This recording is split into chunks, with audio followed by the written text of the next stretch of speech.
All right, you ever had it with the media? Well, Texas resident Kyle Courtney paid for this billboard to rail against the media. Take a look. What happened? What got you to do this? In the last 3 or 4 years, it started to look like propaganda, and it hurt.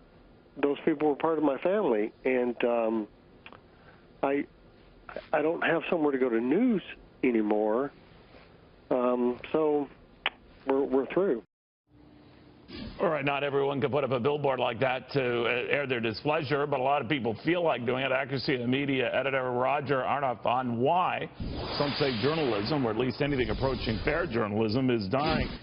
Very good to have you, Roger. I mean, this guy went the extra mile to put up a billboard, but here was a regular veteran and a watcher growing up of ABC News, I assume back in the days of Frank Reynolds and later on Peter Jennings and through different incarnations, where he felt that he could trust the delivery and trust the deliverer, no more. And this is happening across a lot of different media that doesn't even dare to question some of the sometimes outlandish stuff being said. What do you make of this?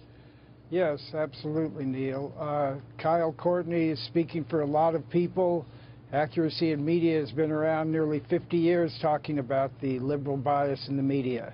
So we're very familiar with it. And when you look at, for instance, what we call the incest between the Democrat Party and the major networks, for instance, ABC, Ben Sherwood, his sister was on Obama's National Security Council, as was David Rhodes, the president of CBS News. His brother, Ben Rhodes, was the deputy national security advisor for Obama. So you have this across the board. And recently, this Harvard Shorenstein study that shows the first 100 days or so of the Trump administration, how the coverage has been, even particularly CNN and NBC, 93% negative.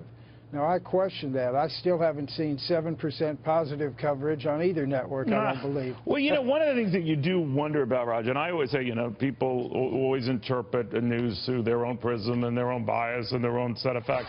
What I always like to argue with people, regardless of your political viewpoint, is, in my case, I have 3 hours of programming I do a day here, 2 hours on this fine channel, an hour on Fox News. There are several, 24-hour news channels, several 24-hour business channels. We have time to get into any and all. So plenty of time to get into the Russia, the collusion charges and allegations of Donald Trump and whether he's crazy. If you want to do any of that, fine, fine. You also have time to step back and go into some of the other issues that are out there, like the president meeting with CEOs, like the president improving market economy. You have time to get into all of that. But what worries me is when we pick and choose one or the other. We have time to do both. We have time to do both, and I'll tell you what they really should be investigating. There should be a special counsel looking into Hillary's collusion with the Russians. We have Skolkovo, Uranium One, Podesta's ties. We have Obama during the election saying that, oh, Hillary was just careless. This was while the investigation was going on. We know what happened with Loretta Lynch meeting Bill Clinton on the tarmac and then telling Comey this is a matter, not an investigation. I think he understood that there was never going to be an indictment, and that's why he laid out such a compelling case. And here with Trump, you have this situation where, hey, he was told by Comey 3 times, you're not under investigation. CNN and ABC both reported 2 days before Comey's testimony earlier this month that he was going to be saying, no, I did not tell him that. But then 2 days later, he released that he had said that, which put to shame their anonymous sources and brings into question so many other anonymous sources. Yeah, you do have to wonder about this, and believe me, this is the president of the media, of course, has really never been a great fan of, and then, of course, nor he of theirs. But I do wonder when I hear outrageous comments, for example, on the left, with Nancy Pelosi just this morning on CBS News saying hundreds of thousands of people will die if this Senate health bill passes. And I'm wondering where the challenge is to something like that. Where do you come up with a number like that?